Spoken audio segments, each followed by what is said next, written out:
What's up, everyone? It's me, the Osprey. When a lot of us think of handheld gaming systems, we probably think of Nintendo, with systems like the Game Boy, the Game Boy Advance, and the Nintendo DS. Nintendo has practically dominated the handheld market over the years. But ever since the early days of the original Game Boy, several of Nintendo's competitors have come out with their own handhelds, which have come and gone as they pleased. Systems like the Atari Lynx, the Sega Game Gear, and the Tiger Gamecom were never as successful as Nintendo's Game Boy, but years after those systems were discontinued, Sony decided to create their own handheld.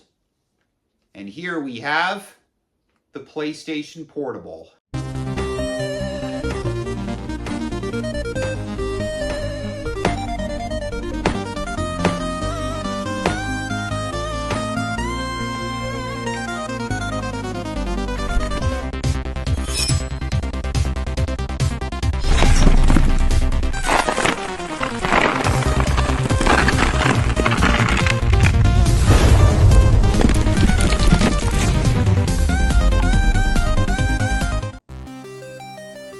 The PlayStation Portable was released in Japan in December of 2004. It later came to North America in March of 2005. It was the first real worthy competitor to Nintendo's handhelds, selling more than 80 million units worldwide. It also had a much longer lifespan than many of the other handhelds that tried to compete with Nintendo 2. This version of the PlayStation Portable here is actually a slimmer version of the original PSP, called the PSP 2000 or the PSP Slim. This version came out in 2007. It has two little speakers up here. We have our directional buttons, the square, circle, triangle, and X buttons. We have a little analog stick here. There's a little lanyard holder here. We have our headset and microphone jack. We also have the little port here for the charger. And we have our power and hold indicators and the power switch here. We have our shoulder buttons left and right. We have a WLAN switch for internet connection. We have a USB port.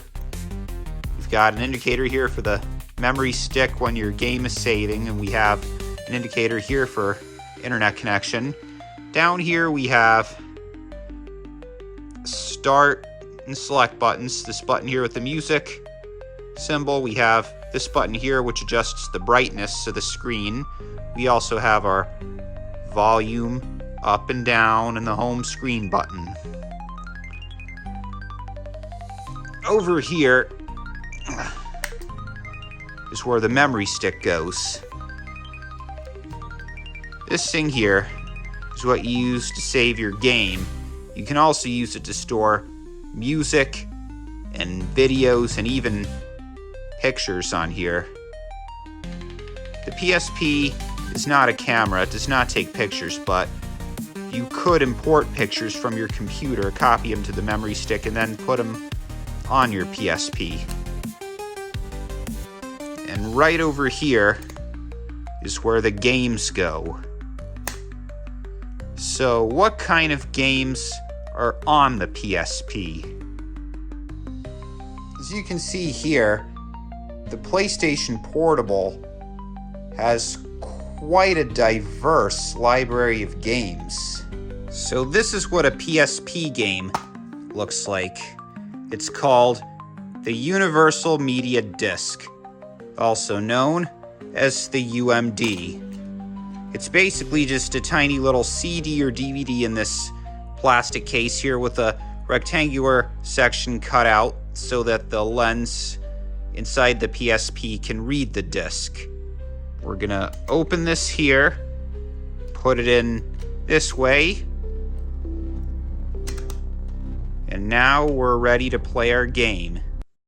When most people think of games on portable systems, they usually think of 2D games or side-scrollers. But one of the things that made the PSP so appealing was its ability to play 3D games.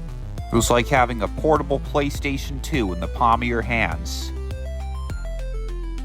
The PSP and many of its games were definitely geared towards mature gamers. But it also had a good selection of wholesome, family-friendly games as well. And I am also a huge fan of Castlevania, especially Castlevania the Dracula X Chronicles. This game is a remake of Castlevania Rondo of Blood, a game released for the PC Engine Super CD-ROM in Japan in 1993. You can also unlock the original version of the game too. And did I mention that you can also unlock my personal favorite, Castlevania Symphony of the Night, released for the PlayStation in 1997. And I also love Metal Slug and Metal Slug Anthology. And of course, while you're playing all of these games on your PSP, you are going to want to eventually recharge the battery. So here you have your standard AC adapter charger right here. This little yellow thing here goes right inside here and plugs into the wall to charge the battery. You can also get a car charger, which allows you to charge your PSP on the go. And last but not least, you're probably going to want a carrying case for the PlayStation Portable.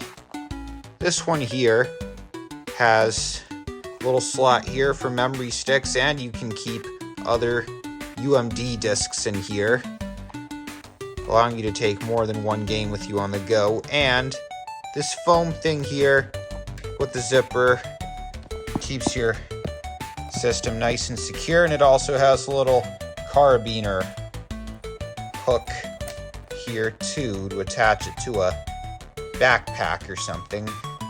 It does have some battle scars from years and years of me carrying it with me though.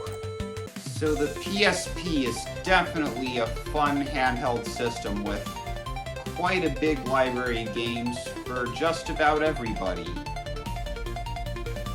They typically nowadays sell for around $100 to $110, depending on the model and the condition of the system, but you can get most PSP games now for relatively cheap, but there are a handful of rare, high-demand games that can be a little on the expensive side though.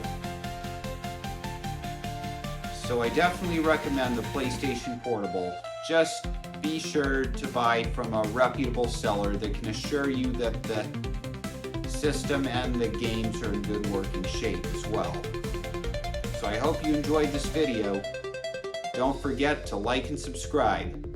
I'll see you later. Bye.